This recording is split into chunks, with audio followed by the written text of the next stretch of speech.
আসসালামু আলাইকুম। আজকে সন্ধ্যার নাস্তার জন্য চিকেন ফ্রাই ফ্রেঞ্চ ফ্রাই করেছি। এই যে আপনাদের ভাইয়া চিকেন ফ্রাই করছে। এই যে মেয়ো সস তৈরি করেছি চিকেন ফ্রাই আর ফ্রেঞ্চ ফ্রাই সাথে খাওয়ার জন্য।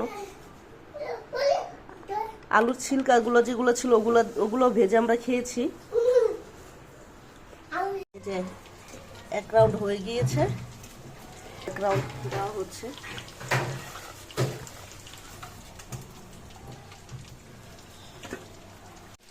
এই যে ফ্রেঞ্চ ফ্রাই হয়ে গিয়েছে। এগুলো ওই যে মাংস ভাজার তেলে ভেজেছি তো এই কারণে কালো কালো দেখা যাচ্ছে। এই যে চিকেন ফ্রাই কি খাবানো